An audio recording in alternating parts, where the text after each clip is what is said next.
Sembilan warga negara Indonesia yang tergabung dalam misi kemanusiaan internasional Global Sumut Flotilla kini ditahan oleh otoritas Israel setelah kapal yang mereka tumpangi dicegat secara paksa di perairan internasional. Pemerintah menyebut hingga kini masih sulit berkomunikasi dengan para WNI karena ketiadaan hubungan diplomatik antara Indonesia dan juga Israel.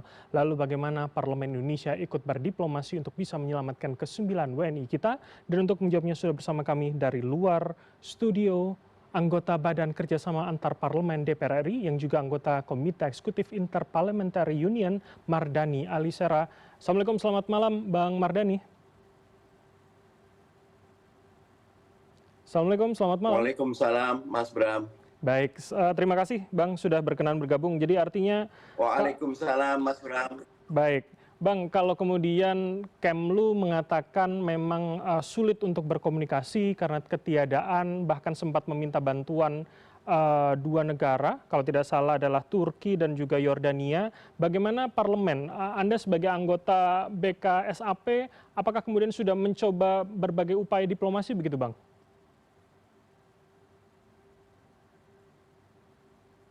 Ya, makasih Bram. Yang pertama tentu 9 WNI ini wajib dilindungi. Mereka punya niat yang baik, punya aksi yang baik, gabung dengan Global Flotilla Sumut. Dan karena itu kami berkomunikasi dengan beberapa anggota parlemen yang tergabung dalam kaukus parlemen untuk perdamaian dunia. Dan ada beberapa yang memang punya akses karena punya hubungan diplomatik kayak Qatar, Uni Emirat Arab, tetapi memang untuk saat ini infonya masih sangat terbatas. Begitu, Bram. Oke, artinya kita hanya bisa menunggu saja informasi dari negara-negara yang memiliki hubungan bilateral terhadap Israel, atau kemudian ada upaya lain, Bang, antar parlemen ini?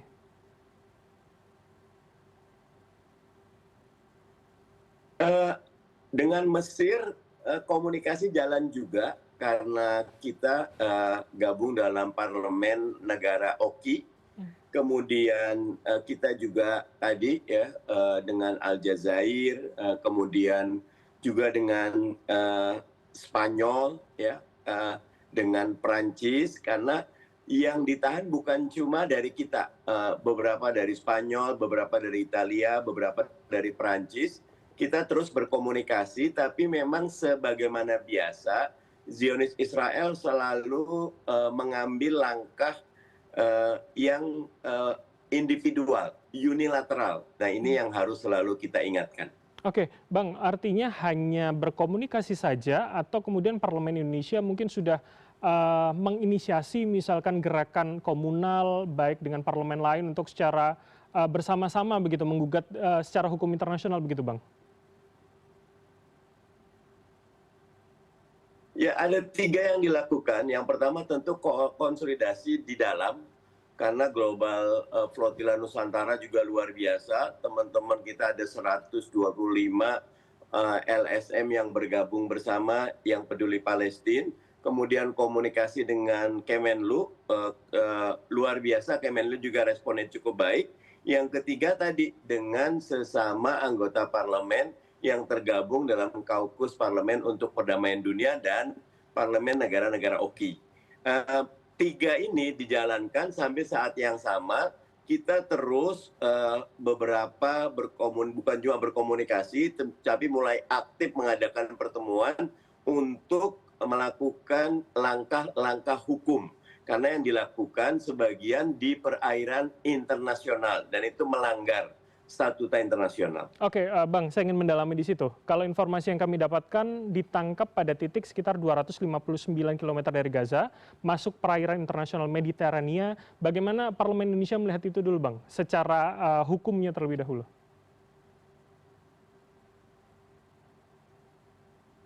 Pertama tentu salah dan sewenang-wenang, karena itu kita di IPU nanti akan mengangkat masalah ini sebagai protes keras dan kalau perlu memberikan hukuman, karena di perairan internasional semua punya hak, semua wajib dilindungi, semua wajib untuk menegakkan aturan-aturan main di perairan internasional. Kayak di kita, dengan konsep kepulauan seluruh daerah perairan Indonesia tuh milik Indonesia, tapi kita punya Alki 1, Alki 2, Alki 3, alur laut kepulauan Indonesia yang itu bebas selama memberitahu kita masuk perairan yang bisa dilewati oleh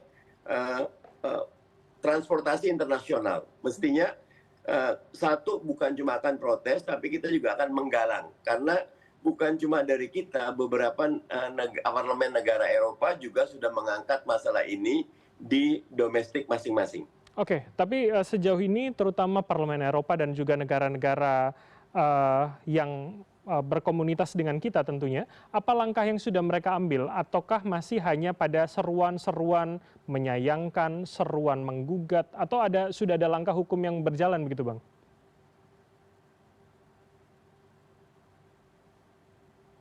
Beberapa yang sudah berjalan tentu di ICC sama IGC itu berjalan terus menghukum Israel atas langkah genosidanya.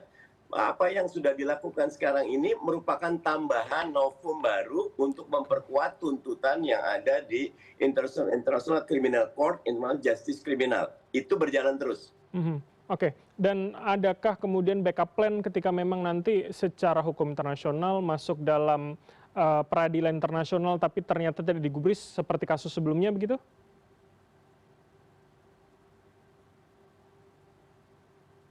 Sampai saat ini memang kekuatan menekan dunia internasional ada pada dua elemen.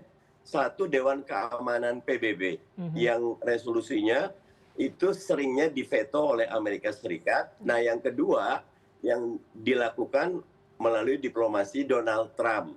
Seburuk apapun Amerika, dia bisa memberikan message itu agar Israel nurut. Nah, yang dilakukan sekarang kita belum membuka komunikasi dengan jalur di Amerika, belum. Oke, baik, ini menarik. Anda sudah menyebutkan Amerika dan juga Donald Trump. Kita juga masih bergabung dalam BOP, Board of Peace. Di sana ada Amerika, ada Israel pula, keanggotaannya selain Indonesia. Apakah parlemen juga mendorong pemerintah membuka komunikasi jalur itu, begitu Bang? Wajib, karena 9 WNI ini makin lama tidak diketahui, makin berbahaya. Karena bagaimanapun negara-negara lain yang punya hubungan diplomatik sudah bisa langsung mengontak perwakilan diplomatik yang ada di Israel untuk melakukan pendampingan, untuk melakukan penjagaan. Sementara kita yang tidak punya wajib untuk selalu mengirimkan message yang jelas, 9 warga negara ini adalah wajib dilindungi, wajib dijaga, dan wajib diperjuangkan. Oke, terakhir kalau begitu Bang Mardhani, koordinasi dengan pemerintah seperti apa? Apakah kemudian secara paralel berjalan masing-masing atau kemudian saling mengetahui langkah yang diambil baik parlemen maupun eksekutif, Bang? Komunikasi jalan terus dan baik sekali komunikasinya. Karena pimpinan DPR juga sudah berkomentar, Menlu sudah berkomentar, dan Komdiji juga sudah menyampaikan, para ulama juga sudah, beberapa teman-teman sudah mulai turun ke jalan. Nah, di antara yang mungkin kalau sampai akhir pekan tidak ada kabar kejelasan, akan lebih banyak elemen masyarakat yang turun ke jalan untuk menyuarakan pentingnya menyelamatkan 9 WNI kita. Oke, artinya kami publik, orang awam harus menunggu 1 minggu dulu ya untuk kemudian bisa mengetahui langkah lanjutan begitu ya Bang?